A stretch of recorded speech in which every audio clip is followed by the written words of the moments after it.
नमस्कार। ज्ञान विज्ञान एवं रचनात्मकता के संसार शब्द सौरभम नाम के इस YouTube चैनल पर आप सभी का हार्दिक स्वागत एवं अभिनंदन है। मित्रों, आज कक्षा 12 की संस्कृत प्रबोधिनी के अंतर्गत प्रथम पाठ नीति सौरभम का हम अध्ययन करेंगे। इस प्रथम पाठ नीति सौरभम के अंतर्गत 5 श्लोकों को लिया गया है। ये 5 श्लोक, पहला श्लोक है चाणक्य नीति से, दूसरा श्लोक है विदुर नीति से, तीसरा, चौथा और पांचवा भर्तृहरि के नीति शतक से लिया गया है। पहले श्लोक में मधुर वाणी का महत्व बताया गया है। दूसरे श्लोक में विद्वानों के कार्यों का वर्णन किया गया है, विद्वानों की विचित्रता बताई गई है। तीसरे श्लोक में महापुरुषों के जन्मजात गुणों का वर्णन किया गया है। चौथे श्लोक में संसार में 3 प्रकार के लोगों का वर्णन किया गया है और अंतिम अर्थात 5वें पद्य में अन्योक्ति के माध्यम से यह बताया गया है कि सभी के समक्ष अपनी असमर्थता भरी बातें प्रकट नहीं करनी चाहिए। तो आइए इन श्लोकों को शब्दशः एक एक शब्द के माध्यम से व्यवस्थित रूप से हम जानें। तो आइए, आपका स्वागत है। हे जिह्वे कटुक स्नेहे मधुरम किं न भाषसे, मधुरम वद कल्याणी लोकोऽयं मधुर प्रियः।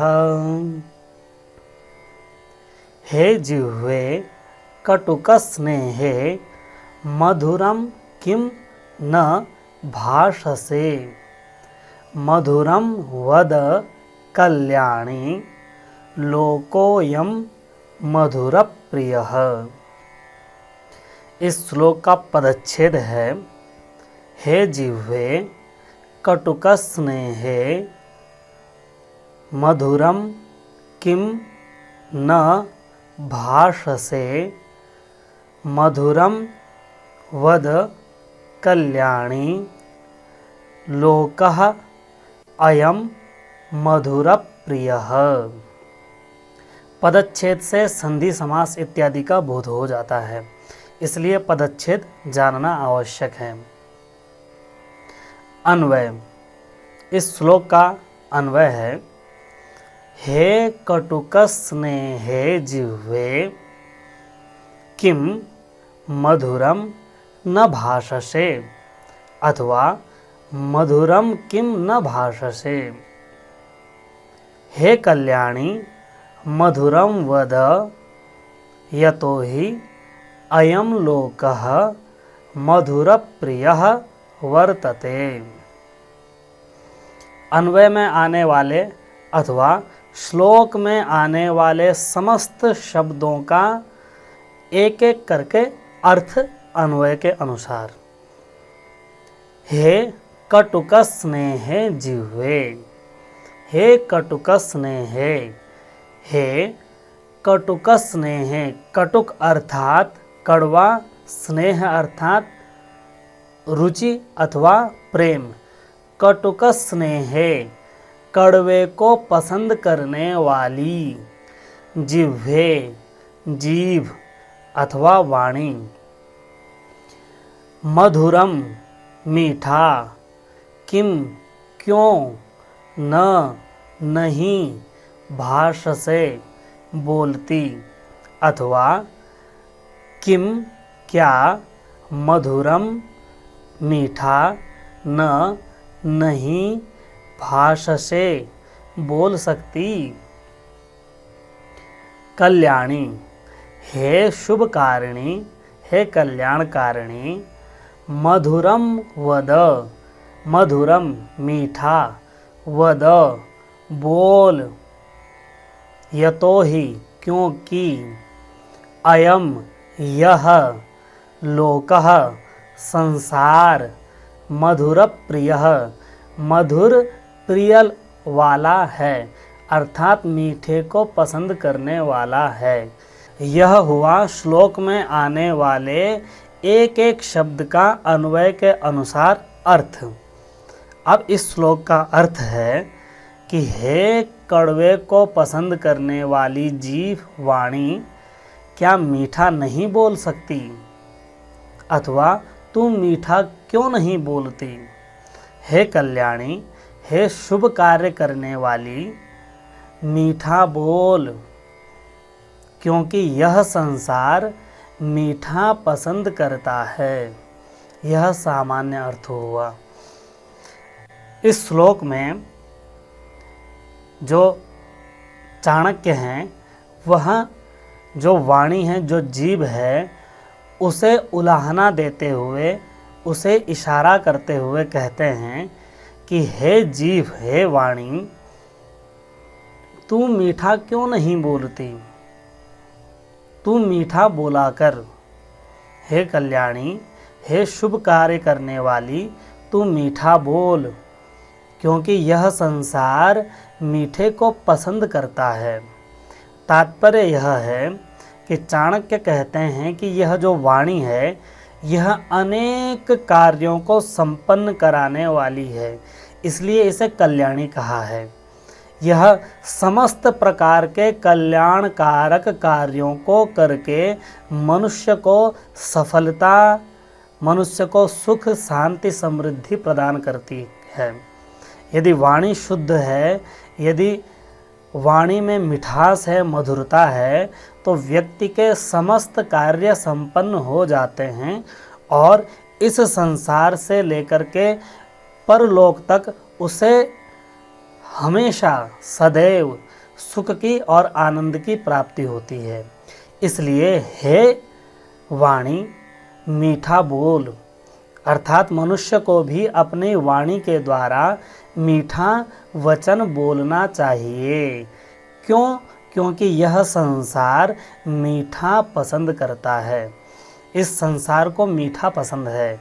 यदि आप इस संसार के समक्ष मीठा बोलोगे, मीठी वाणी का प्रयोग करोगे, तो आपके समस्त कार्य सिद्ध हो सकते हैं। इसलिए हे वाणी, हे मेरी वाणी, हे मेरी जीव, तू कड़वा न बोल। कड़वा हितकारी नहीं है। यद्यपि अधिकतर सामान्यतः हमारी वाणी कड़वा संभाषण कर जाती है, इसलिए कवि ने जिह्वा को कटुक स्नेह कहा है कि कड़वे को पसंद करने वाली, क्योंकि अधिकतर ये जिह्वा कहीं निंदा करती है, कहीं आलोचना करती है, कहीं अपशब्द का प्रयोग करती है।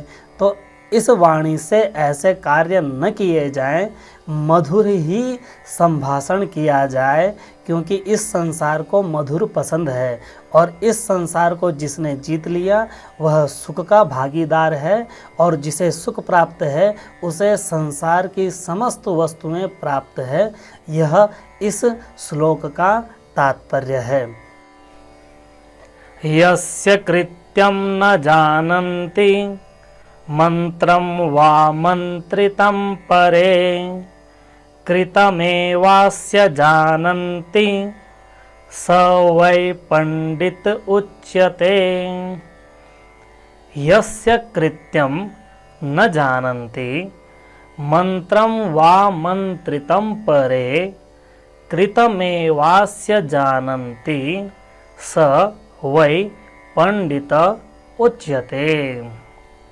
यह विदुर नीति के प्रथम अध्याय का 23वां श्लोक है। आइए इस श्लोक का पदच्छेद देखें। पदच्छेद से आपको शब्दों में हुई संधि अथवा समास का ज्ञान हो जाता है। पदच्छेद को देखिए और श्लोक को देखिए, आपको ज्ञान होगा कि किस तरह से शब्द जुड़े हैं या किस तरह से अलग हुए हैं। इनको जानने से संधि और समास के प्रति जिज्ञासा होती है, और जब संधि और समास के प्रति जिज्ञासा होती है तो आपको संधि और समास आने लगता है। तो आइए इसका पदच्छेद देखते हैं।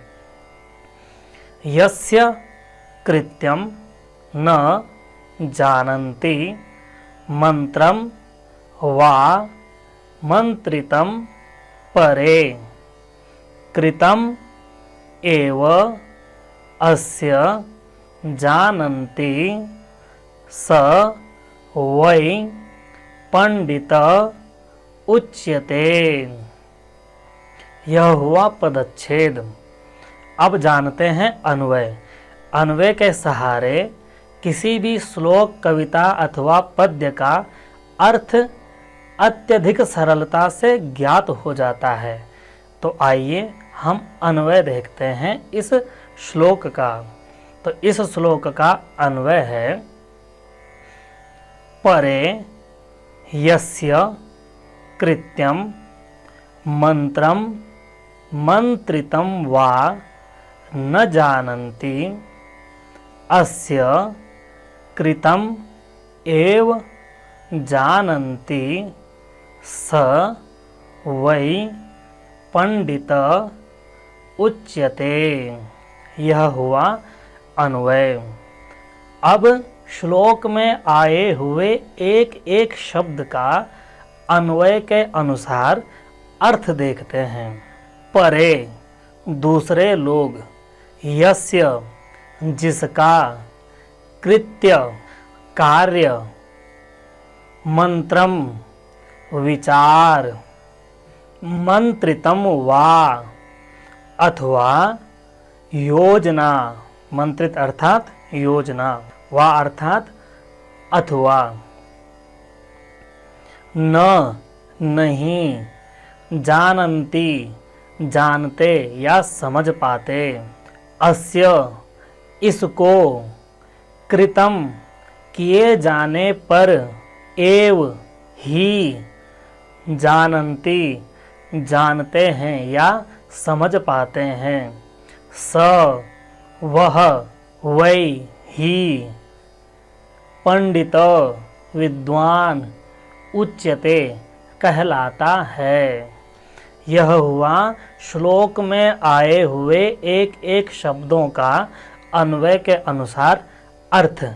अब इन अर्थों को मिला करके श्लोक का अर्थ भी आप आसानी से जान सकते हैं। इस श्लोक का अर्थ है, परे यस्य कृत्यम मंत्रम मंत्रितम वा न जानन्ति। परे अर्थात दूसरे लोग, यस्य जिसका, कृत्य कार्य, मंत्र विचार, मंत्रितम योजना नहीं समझ पाते, नहीं जान पाते।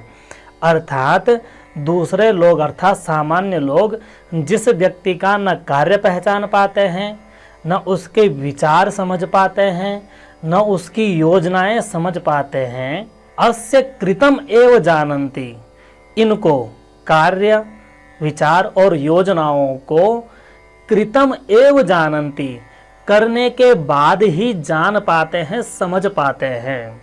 सवै पंडित उच्यते, ऐसे व्यक्ति को ही पंडित अर्थात विद्वान कहा जाता है। सरल अर्थ यह है कि सामान्य लोग जिस व्यक्ति का न विचार जान पाते हैं, न योजना समझ पाते हैं, न उसका कार्य करना समझ पाते हैं, किंतु जब वह कोई कार्य कर देता है तब सामान्य लोगों को उसका कार्य समझ आता है, उसके विचार समझ आता है, उसकी योजनाएं समझ आती हैं, तो ऐसा व्यक्ति ही पंडित माना गया है। यह है सरल अर्थ।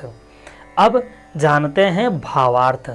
इस श्लोक के माध्यम से क्या बताना चाह रहे हैं। तो महात्मा विदुर, क्योंकि यह महाभारत से लिया गया अंश है, विदुर नीति से, तो यहाँ विदुर पंडित की परिभाषा देते हैं। विदुर कहते हैं कि इस संसार में कुछ लोग ऐसे होते हैं जिनका कार्य सामान्य व्यक्ति के समझ में नहीं आता कि वह यह कार्य क्यों कर रहा है, किस लिए कर रहा है, इस तरह से क्यों कर रहा है। उसके विचार समझ नहीं आते कि वह ऐसा क्यों बोल रहा है। उसकी योजनाएं समझ नहीं आती कि वह इस तरह से क्यों योजना बना रहा है। लेकिन ऐसे व्यक्ति जब कार्य पूर्ण करते हैं तो उनके कार्य की पूर्णता पर समझ आता है कि वह व्यक्ति ऐसा क्यों कर रहा था, उसने ऐसा क्यों कहा, उसने ऐसा क्यों विचार किया, उसने ऐसी योजना क्यों बनाई? तो ऐसा व्यक्ति जो सामान्य लोगों की समझ में पहले नहीं आता बल्कि कार्य पूर्ण करने पर आता है, वही व्यक्ति विद्वान कहलाता है। तात्पर्य यह है कि विद्वान व्यक्ति का क्रियाकलाप सामान्य मनुष्यों की समझ में नहीं आता है। विद्वान व्यक्ति के पास अपने कार्यों का उत्तर होता है। वह परिणाम से लोगों को अपने विचारों, अपने योजनाओं और अपने कार्यों की प्रामाणिकता सिद्ध कर देते हैं। अतः विद्वान लोगों के साथ उलझना नहीं चाहिए। यदि कोई विद्वान व्यक्ति है तो उससे अधिक प्रश्न नहीं करने चाहिए, अपितु उसके कार्यों को सूक्ष्मता से अवलोकन करते हुए ऐसे व्यक्ति से लगातार सीखना चाहिए, क्योंकि वह बड़ा दूरदर्शी होता है। उसके पास दूर की योजनाएं होती हैं, उसके पास सभी उपस्थित होने वाले विघ्नों का निदान होता है और वह जानता है कि इस कार्य में किन किन विघ्नों की संभावना हो सकती है। अतः वह उन विघ्नों से बचते हुए ही उपाय करता है, योजनाएं बनाता है और इस प्रकार के कार्य संपादित करता है। तो यह विदुर नीति के माध्यम से विद्वान व्यक्ति के विचित्रता बताई गई है, उसकी विचित्रता से विद्वान व्यक्ति का लक्षण बताया गया है। तो आशा है आप इस श्लोक के माध्यम से जीवन के प्रपंचों से बचते हुए विद्वान लोगों का अनुसरण करेंगे। विपदि धैर्यमथाभ्युदये क्षमा सदसि वाक्पटुता युधि विक्रमः यशसि चाभिरुचिर्व्यसनं श्रुतौ प्रकृति सिद्धमिदं हि महात्मनाम्। विपदि धैर्यमथाभ्युदये क्षमा सदसि वाक्पटुता युधि विक्रमः यशसि चाभिरुचिर्व्यसनं श्रुतौ प्रकृति सिद्धमिदं ही महात्मनाम। इस पद्य का पदच्छेद है विपदि धैर्यम अथ अभ्युदये क्षमा सदसि वाक्पटुता युधि विक्रमः यशसि च अभिरुचिः व्यसनं श्रुतौ प्रकृति सिद्धम इदम ही महात्मनाम। यह था इस श्लोक अथवा पद्य का पदच्छेद, अर्थात एक एक पद का परिचय। अब देखते हैं इस श्लोक का अन्वय। विपदि धैर्यम अथ अभ्युदये क्षमा सदसि वाक्पटुता युधि विक्रमः यशसि च अभिरुचिः श्रुतौ व्यसनम् इदं हि सर्वं महात्मनां प्रकृति सिद्धम भवति। यह हुआ अन्वय। एक बार दोबारा अन्वय सुन लेते हैं। विपदि धैर्यम अथ अभ्युदये क्षमा सदसि वाक्पटुता युधि विक्रमः यशसि च अभिरुचिः श्रुतौ व्यसनम् इदं हि सर्वं महात्मनां प्रकृति सिद्धम भवति। यदि आपने यह सुन लिया और आपको हल्की सी संस्कृत आती है तो आपको हिंदी अर्थ आसानी से लग सकता है। कैसे? एक उदाहरण देखते हैं। विपदि धैर्यम, विपत्ति में धैर्य। अथ अभ्युदय क्षमा, अभ्युदय में क्षमा। सदसि वाक्पटुता, सभा में वाक्पटुता, वाणी की कुशलता। युधि विक्रमः, युद्ध में, लड़ाई झगड़े में। विक्रमः, पराक्रम। यशसि च अभिरुचि ही, यश में, नाम में, कीर्ति में रुचि, इच्छा। श्रुतो व्यसनम, श्रुति, श्रुति अर्थात विद्या में व्यसन, आदत। इदम सर्वम, ये सभी के सब जो गिनाए गए हैं महात्मा नाम अर्थात महापुरुषों के प्रकृति सिद्धम, प्रकृति सिद्ध होते हैं अर्थात स्वभावतः सिद्ध होते हैं। तो अन्वय यदि आपने जान लिया तो हिंदी अर्थ आपको आसानी से समझ में आ सकता है।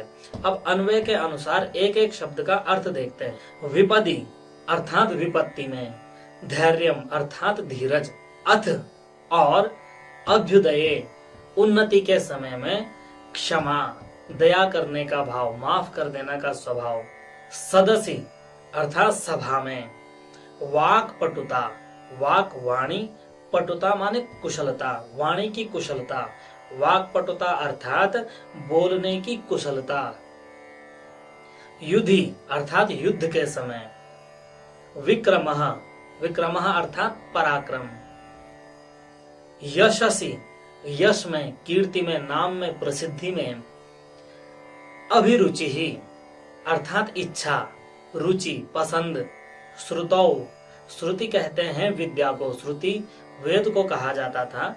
वेद में सारी विद्याएं, सारा ज्ञान निहित है, अतः श्रुति का तात्पर्य है ज्ञान, अध्ययन, अध्यापन इत्यादि। तो श्रुति अर्थात श्रुति में अध्ययन, अध्यापन, ज्ञान की बातों में व्यसनम, व्यसन होता है, आदत होती है। इदम सर्वम, ये जो कुछ बताए गए हैं वे सभी महात्मनाम महापुरुषों के प्रकृति सिद्धम स्वभावतः सिद्ध भवति होते हैं। यह था अन्वय के अनुसार एक एक शब्द का अर्थ।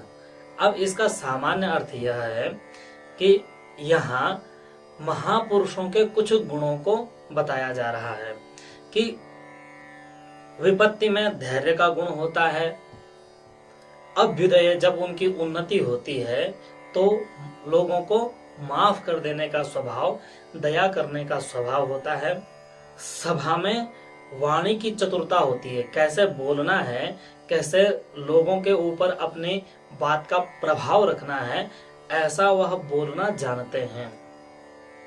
युद्ध यदि कभी लड़ना आवश्यक हो तो वहां साहसी होते हैं, पराक्रमी होते हैं और यश की कामना वाले होते हैं। मुझे नाम मिले, मेरा नाम हो, मुझे लोग पहचाने, इस तरह का यश में कामना होती है।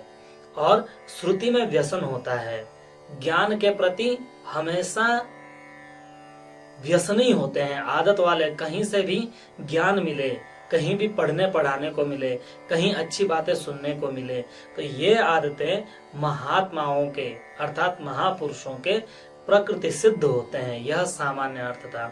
अब इस श्लोक की व्याख्या करते हैं।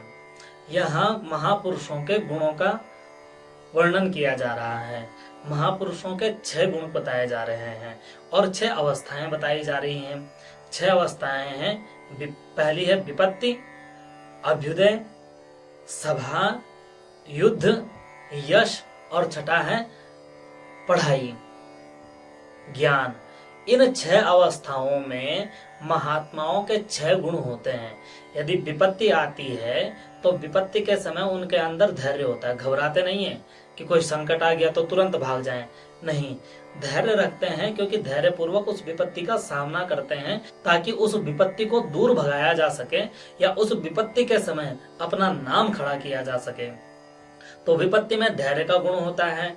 अभ्युदय जब वह बड़े हो जाते हैं, जब उन्नति को प्राप्त कर लेते हैं, तो उन्नति के समय लोगों पर दया करने की भावना आ जाती है, लोगों को माफ कर देने का गुण आता है, लोगों के प्रति हठी नहीं बने रहते बल्कि लोगों को माफ करते हैं, चलो हम पुरानी बातें भूल गए हैं। तो उन्नति में क्षमा करने का स्वभाव महात्माओं के अंदर होता है। सदस्य किसी सभा में वह बोलना जानते हैं, सभा में लोगों के ऊपर प्रभाव छोड़ना, लोग उनसे प्रभावित हों ऐसी वाणी उनके अंदर होती है। और युद्धि, युद्ध में पराक्रम होता है, जीवन में ऐसे क्षण आते हैं जब कभी लड़ना पड़ता है या कुछ गंभीर कठोर बातें कहनी पड़ती हैं। यदि आपको उन्नति की कामना हो, यदि आप सही मार्ग पर चलना चाहते हैं, गलत से बचे रहना चाहते हैं, तो कभी कभी जीवन में ऐसे क्षण आते हैं जब आपको साहसी होकर के लड़ना पड़ता है। तो ऐसी अवस्था में जो महात्मा होते हैं उनके अंदर खूब साहस भरा होता है, खूब पराक्रम होता है, घबराते नहीं हैं। तो यह भी उनके अंदर एक गुण होता है। और यशस्य अभिरुचि, यश में नाम हो मेरा, मैं दुनिया में गुमनाम न रहूं, इस तरह का मुझे भी लोग पहचाने, मेरे काम से पहचाने, मेरा अपने में एक परिचय हो, ऐसी उनके अंदर कामना होती है। और हमेशा ज्ञान की ओर उन्मुख रहते हैं, पढ़ने के व्यसनी होते हैं, कहीं ना कहीं कुछ सीखते रहते हैं, कुछ करते रहते हैं, ज्ञानी जनों के बीच बैठते हैं। तो ये 6 गुण महात्माओं के स्वभावतः सिद्ध होते हैं, अर्थात उनके स्वभाव में होता है। वे अलग से नहीं सीखते, वे इन गुणों से युक्त होकर ही अपने जीवन का निर्वाह करते हैं। विपत्ति में धैर्य रखते हैं, उन्नति के समय लोगों को माफ कर देते हैं, युद्ध में पराक्रम रखते हैं, और सभा में बोलने का गुण होता है उनके अंदर, और मेरा नाम हो ऐसी उनकी कामना होती है। और पढ़ने पढ़ाने ज्ञान की ओर हमेशा तैयार रहते हैं, जागरूक रहते हैं। यह महापुरुषों के लक्षण होते हैं, और ये लक्षण जन्मजात होते हैं, स्वभावता होते हैं, उनके अंदर स्वभावतः ये गुण होते हैं। तो इस पद्य में महात्माओं के, महापुरुषों के गुणों का वर्णन किया गया है और बताया गया है कि ये गुण उनके अंदर स्वभावतः होते हैं। तो यह था हमारा विद्वानों के, महापुरुषों के लक्षण और उनका जन्मजात होने के विषय में एक पद्य। आशा है आपको यह अच्छा लगेगा, आप इन्हें अपने जीवन में उतारेंगे कि किस प्रकार हमें महापुरुषों के गुणों का अनुसरण करना चाहिए, हमें भी अच्छा व्यक्ति बनना चाहिए ताकि लोग हमें याद कर सके, हमारी समाज में एक पहचान हो। प्रारभ्यते न खलु विघ्न भयेन नीचै, प्रारभ्य विघ्न विहता विरमन्ति मध्या, विघ्नैः पुनः पुनरपि प्रतिहन्यमाना, प्रारभ्य चोत्तम जनाः न परित्यजन्ति। प्रारभ्यते न खलु विघ्न भयेन नीचैः, प्रारभ्य विघ्न विहता विरमन्ति मध्याः, विघ्नैः पुनः पुनरपि प्रतिहन्यमानाः, प्रारभ्य चोत्तम जनाः न परित्यजन्ति। पदच्छेद है इस श्लोक का। प्रारभ्यते न खलु विघ्न भयेन नीचैः, प्रारभ्य विघ्न विहता विरमन्ति मध्याः, विघ्नैः पुनः पुनः अपि प्रतिहन्यमानाः, प्रारभ्य च उत्तम जनाः न परित्यजन्ति। यह था इस श्लोक का पदच्छेद, अर्थात एक एक पद को अलग अलग करके दिखाया गया।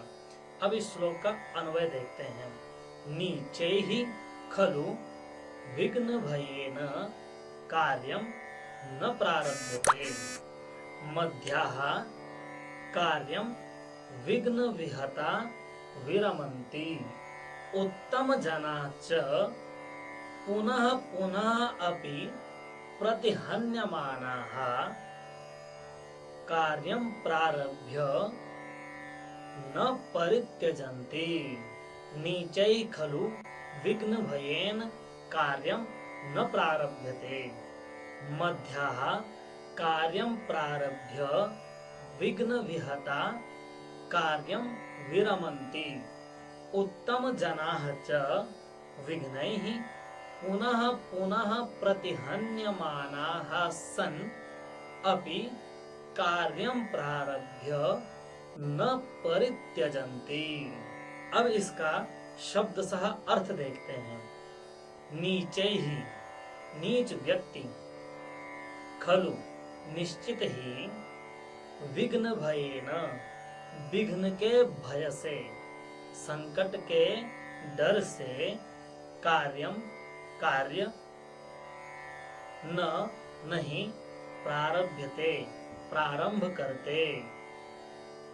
मध्याः, मध्यम लोग, कार्यम प्रारभ्य, कार्य को आरंभ करके, विघ्न विहता, विघ्न से पीड़ित किए जाने पर, विरमंती, विराम कर देते हैं, अर्थात कार्य को छोड़ देते हैं, कार्य नहीं करते आगे।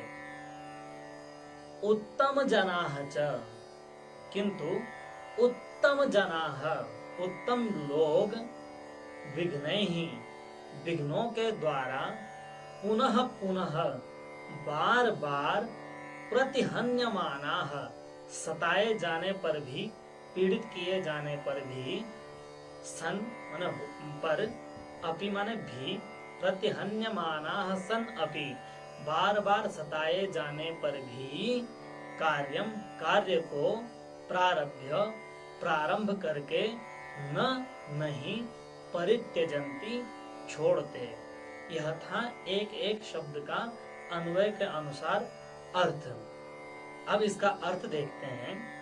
नीच लोग विघ्न के भय से कार्य प्रारंभ नहीं करते, मध्यम लोग कार्य प्रारंभ कर देते हैं, किंतु विघ्नों के आने पर विराम कर देते हैं, कार्य नहीं करते। किंतु उत्तम व्यक्ति विघ्नों के बार बार सताए जाने पर भी कार्य को प्रारंभ करके छोड़ते नहीं हैं, अर्थात कार्य पूर्ण करके ही रहते हैं। अब देखते हैं इस श्लोक की व्याख्या। तो मित्रों, इस श्लोक के माध्यम से संसार में स्थित लोगों को 3 भागों में बांटा गया है। कवि कहते हैं कि इस संसार में 3 प्रकार के लोग होते हैं, नीच, मध्यम और उत्तम। तो यह नीच किस प्रकार से कहलाते हैं, मध्यम कौन होते हैं और उत्तम कौन होते हैं, इसके बारे में कहते हैं कि देखिए, संसार में कार्य करके ही व्यक्ति उन्नति को प्राप्त करता है और उन कार्यों में विघ्न बाधाएं आना स्वाभाविक है। यह संसार का स्वभाव है कि किसी न किसी कार्य में कोई न कोई विपत्ति, संकट न करने का कोई भी कारण विद्यमान रहता है। तो यदि कार्य करेंगे तो ही उन्नति को प्राप्त करेंगे, यदि कार्य नहीं करेंगे तो कहाँ उन्नति को प्राप्त करेंगे, हमेशा भाग्य के सहारे बैठे रहेंगे और यदि मिलता है तो खुश होंगे, लेकिन नाम फिर भी नहीं मिल सकता। और यदि किस्मत काम नहीं की, नहीं मिला, तो फिर किस्मत पे रोते रहेंगे। इसलिए व्यक्ति को कार्य करना ही चाहिए। तो कार्य करने में लोगों की 3 दशाएं होती हैं। तो कार्य के हिसाब से लोगों को नीच, मध्यम और उत्तम श्रेणी में बांटा गया है। कवि कहते हैं कि नीच व्यक्ति वो हैं जो विघ्न के भय से कार्य प्रारंभ नहीं करते। वे कार्य करने से पहले सोचते हैं कि ये विघ्न आ जाएगा, वो विघ्न आ जाएगा, तो इस भय से वो कभी भी कार्य प्रारंभ नहीं करते, वो केवल भाग्य के सहारे बैठे रहते हैं। तो जो विघ्न के भय के कारण कार्य प्रारंभ ही नहीं करते, ऐसे व्यक्ति नीच हैं। ऐसे व्यक्तियों को कवि ने नीच कहा है।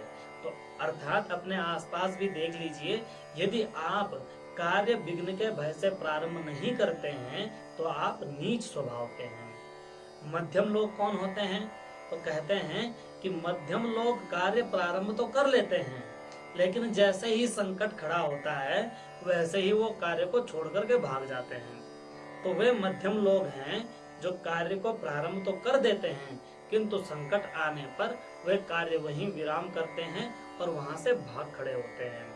तृतीय वर्ग के लोग हैं उत्तम। तो उत्तम लोग कौन कहलाते हैं, तो कवि कहते हैं कि उत्तम लोग वे हैं जो कार्य प्रारंभ भी कर देते हैं, अर्थात उनको यदि पता होता है कि कार्य में कोई संकट आ सकता है, फिर भी वो उस संकट को न मानते हुए कार्य प्रारंभ कर देते हैं। और यदि संकट आ गया तो वह संकट में कार्य छोड़ करके भागते नहीं हैं, अभी तो उस संकट का सामना करते हैं, और जब तक वह संकट खत्म न हो जाए, काम समाप्त नहीं हो जाए, तब तक कार्य करने पर टिके रहते हैं। तो जो ऐसे लोग होते हैं वे उत्तम श्रेणी के कहे गए हैं, क्योंकि संकट एक समय के बाद अपना प्रभाव छोड़ देता है, और जब वह अपना प्रभाव छोड़ता है तो व्यक्ति को कार्य की पूर्ति भी होती है, और उस कार्य से आने वाली सुख शांति समृद्धि का भी वह हकदार बनता है। इसीलिए ऐसे व्यक्ति ही इतिहास में सफल हैं। इसलिए हमें उत्तम जनों का आचरण करना चाहिए, हमें कार्य प्रारंभ करना चाहिए, और कार्य में आने वाली समस्त संकटों से जूझना चाहिए, और उनसे जूझ करके अपने कार्य की समाप्ति करके हमें वह आनंद प्राप्त करना चाहिए। हमें वह अवश्य ही मिलेगा। हमें उस कार्य को करने से सुख की भी प्राप्ति होगी, और संसार में अपना एक नाम भी होगा कि हाँ भाई, वह व्यक्ति था जो लगातार अपने कर्म पर डटा रहता था। तो इस प्रकार से हमें उत्तम व्यक्ति बनना है, न कि नीच और न ही मध्यम। तो इस प्रकार से इस श्लोक के माध्यम से 3 प्रकार के मनुष्यों का वर्णन किया गया है। नीच जो कार्य प्रारंभ नहीं करते, मध्यम जो कार्य प्रारंभ कर देते हैं लेकिन संकट आने पर छोड़ देते हैं, और उत्तम जो कार्य प्रारंभ करते हैं और चाहे कितने भी संकट आए वे कार्य को पूर्ण करके ही रहते हैं। रे रे चातक सावधान मनसा मित्र क्षणं श्रूयताम् अम्भोदा बहवो वसन्ति गगने सर्वेऽपि नेतादृशाम् केचिद्वृष्टिभिराद्रयन्ति वसुधाम् गर्जन्ति केचिद्वृथा यं यं पश्यसि तस्य तस्य पुरतो मा ब्रूहि दीनं वचः। रे रे चातक सावधान मनसा मित्र क्षणं श्रूयताम् अम्भोदा बहवो वसन्ति गगने सर्वेऽपि नेतादृशाम् केचिद्वृष्टिभिराद्रयन्ति वसुधाम् गर्जन्ति केचिद्वृथा यं यं पश्यसि तस्य तस्य पुरतो मा ब्रूहि दीनं वचः। रे रे चातक सावधान मनसा मित्रक्षणं श्रूयताम् अम्भोदा बहवो वसन्ति गगने सर्वेऽपि नेतादृशा केचिद्वृष्टिभिराद्रयन्ति वसुधाम् गर्जन्ति केचिद्वृथा यं यं पश्यसि तस्य तस्य पुरतो मा ब्रूहि दीनं वचः। पदच्छेद है इस श्लोक का। रे रे चातक सावधान मनसा मित्र क्षणं श्रूयताम् अम्भोदा बहवो वसन्ति गगने सर्वे अपि न एतादृशाः केचित् वृष्टिभिः आद्रयन्ति वसुधाम् गर्जन्ति केचित् वृथा यम यम पश्यसि तस्य तस्य पुरतः मा ब्रूहि दीनम वचः। यह था पदच्छेद। अब देखते हैं इसका अन्वय। रे रे मित्र चातक सावधान मनसा क्षणम श्रूयताम। गगने बहवः अम्भोदाः वसन्ति सर्वे अपि एतादृशाः न। केचित् अम्भोदाः वृष्टिभिः वसुधाम् आद्रयन्ति। केचिद् अम्भोदाः वृथा गर्जन्ति। अतः यम यम पश्यसि तस्य तस्य पुरतः दीनं वचः मा ब्रूहि। एक एक शब्द का अर्थ देखते हैं। रे रे मित्र चातक, हे हे मित्र चातक। सावधान मनसा, सावधान मन से, एकाग्रचित्त मन से, क्षणम पल भर, श्रूयताम सुनो, गगने आकाश में, बहव बहुत सारे, अम्भोदाह जल देने वाले, अम्भ अर्थात जल, द माने देने वाले, तो जल देने वाले यानी बादल, वसंती रहते हैं, किंतु सर्वे सभी, अपि भी सभी, न नहीं है, एतादृशाः ऐसे, केचित कुछ, अम्भोदाः बादल, वृष्टि भी वर्षा के द्वारा, वसुधाम धरती को, आद्रयंती गीला करते हैं, केचित कुछ, अम्भोदाः बादल, वृथा बेकार में, गर्जंती गरजते हैं। अतः इसलिए यम यम जिस जिसको, पश्यसि देखते हो, तस्य तस्य उस उसके, पुरतः सामने, दीनम वचः दीन असमर्थता वाले, कमजोर मजबूरी वाले, वचः वाणी बात बातें, माँ मत ब्रूहि बोलो। अर्थ है, हे चातक एकाग्र चित्त से, हे मित्र चातक एकाग्र चित्त से मेरी बात सुनो। हे चातक एकाग्र चित्त से क्षण भर के लिए मेरी बात सुनो। आकाश में बहुत सारे बादल रहते हैं, किंतु सभी ऐसे नहीं हैं। कुछ कुछ बादल ही वर्षा के द्वारा धरती को गीला करते हैं और कुछ बादल बेकार में गरजते हैं। इसलिए जिस जिसको देखते हो उस उसके सामने अपनी असमर्थता भरे वचन या अपनी मजबूरी मत कहो। यह था सरलार्थ। अब इसकी व्याख्या देखते हैं। कवि कहते हैं एक चातक पक्षी के माध्यम से, इस पद्य में कवि चातक पक्षी के माध्यम से एक गंभीर बात हमें बताना चाहता है।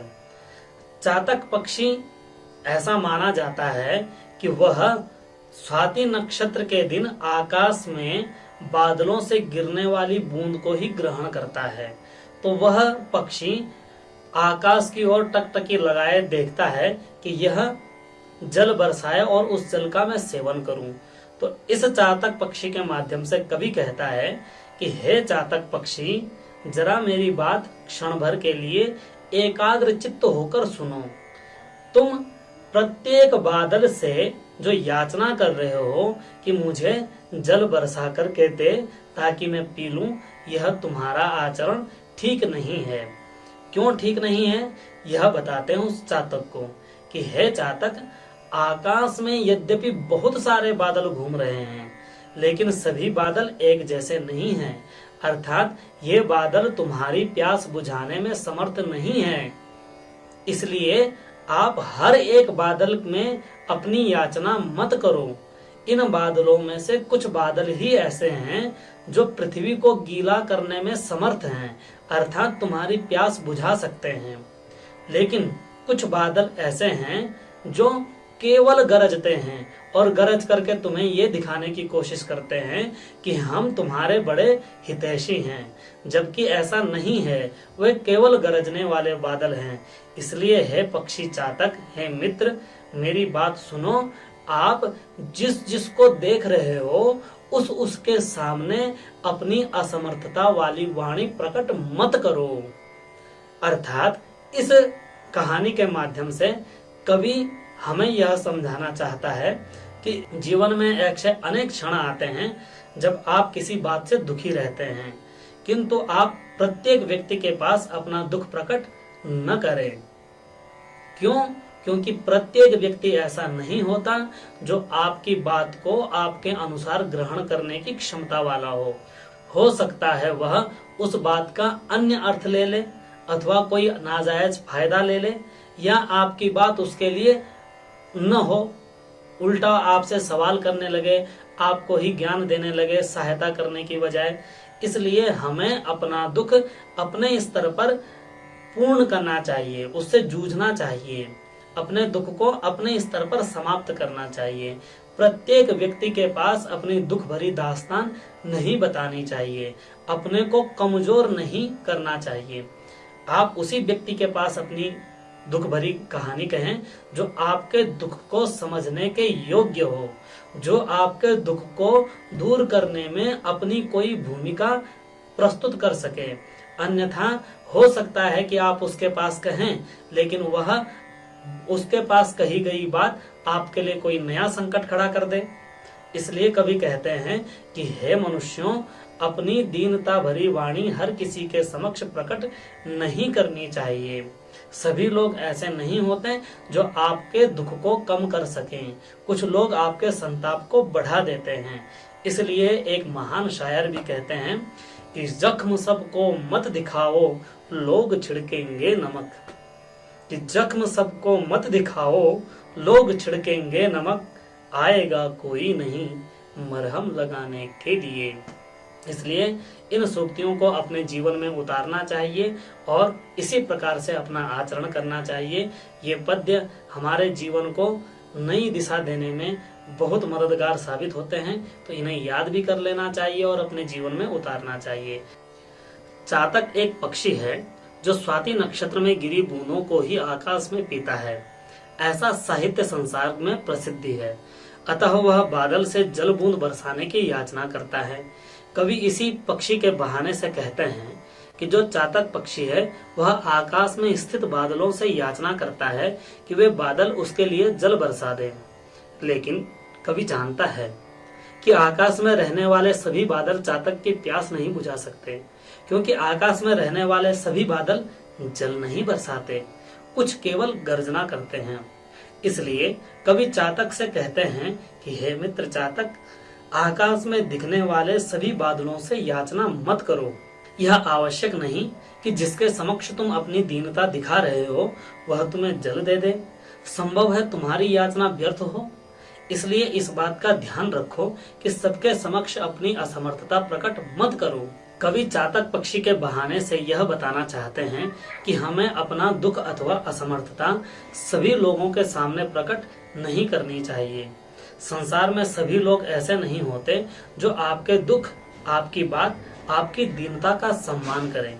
कुछ आपके दुख का मजाक भी बना सकते हैं अथवा आपकी मजबूरी का फायदा भी उठा सकते हैं, या आपकी बातों का कुछ और ही मतलब निकालकर आपके लिए और अधिक मुश्किलें खड़ी कर दें, जिससे आप अपनी योग्यता से भी अपने दुख का निवारण न कर सकें।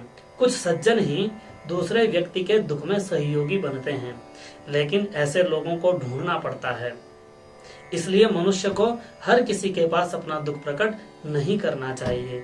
जितना हो सके अपने दुख का स्वयं से ही निवारण करना चाहिए अथवा किसी विश्वसनीय सहयोगी से ही अपनी असमर्थता प्रकट करनी चाहिए। तो आशा है आप इनको अपने जीवन में उतारेंगे। यहीं विराम करते हैं। नमस्कार।